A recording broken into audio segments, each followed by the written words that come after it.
शेतकरी बांधवांनो नमस्कार। आज आपण ICLच्या वतीनं द्राक्ष शेतीमध्ये ICLचं जे पॉलीसल्फेट आहे त्याचं वाढतं महत्त्व या विषयावर एक थोडीशी चर्चा त्या ठिकाणी करणार आहोत। तर शेतकरी मित्रांनो, आज आपण बघतोय की द्राक्ष शेतीमध्ये हवामान किंवा जमिनीमधल्या सॉइलच्या ज्या काही अडचणी आहेत, माती संबंधित ज्या काही अडचणी आहेत त्या वाढताना त्या ठिकाणी दिसून येत आहे आणि त्याचा परिणाम एकूणच द्राक्ष शेतीवर होताना आपल्याला दिसून येतोय। तर या ठिकाणी ICLचं एक खत 4in1 पॉलीसल्फेट अतिशय चांगलं ठरताना द्राक्ष शेतीमध्ये दिसून येत आहे।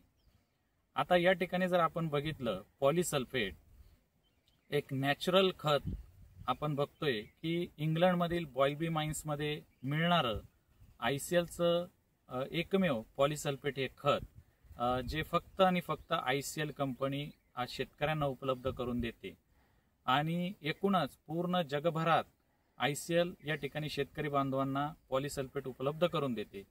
या खताचं खास वैशिष्ट्य जर बघितलं तर याला आपण 4in1 खत असं आपण म्हणतो, कारण यामध्ये कॅल्शियम, मॅग्नेशियम, सल्फर अशी तीनही दुय्यम अन्नद्रव्य आणि पोटॅश हे मुख्य अन्नद्रव्य त्या ठिकाणी या खतामध्ये, आणि हे खत नॅचरल नैसर्गिक असल्यामुळे तसेच या खताचा pH हा न्यूट्रल असल्यामुळे पिकाला अतिशय सहजपणे याच्यातलं कॅल्शियम, मॅग्नेशियम, सल्फर आणि पोटॅश उपलब्ध होताना आपल्याला दिसून येतं।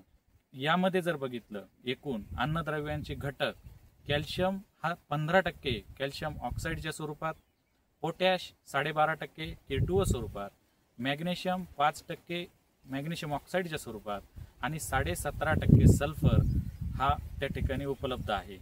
आणि हे खत वापरत असताना आपल्याला ऑक्टोबर छाटणी असेल किंवा एप्रिल छाटणी असेल त्या ठिकाणी त्याचा बेसल डोस घेत असताना छाटणीपूर्वी एकरी 50 ते 75 किलो आणि त्यानंतर ऑक्टोबर छाटणीचा जर विचार केला तर थिनिंगच्या दरम्यान किंवा थिनिंग झाल्यानंतर एकरी 50 ते 75 किलो असा या पॉलीसल्फेटचा साधारण 100 ते 150 किलो हा पूर्ण आपण छाटणीच्या एका कालावधीमध्ये जर दिला तर आपल्याला जी तीनही दुय्यम अन्नद्रव्य आहे, ज्यामध्ये कॅल्शियम, मॅग्नेशियम, सल्फर आणि पोटॅश याची आपल्या द्राक्ष वेलीला सहज उपलब्धता दिसून येते। आणि परिणामी जर कॅल्शियम आपल्याला, मॅग्नेशियम, सल्फर आणि पोटॅश ही अन्नद्रव्य अगदी दीर्घकाळ जर उपलब्ध राहिली तर त्याचे चांगले परिणाम आपल्याला द्राक्ष शेतीमध्ये दिसून येत आहे। आणि म्हणून ICLचं हे पॉलीसल्फेट द्राक्ष शेतीमध्ये अतिशय फायदेशीर ठरताना दिसून येत आहे।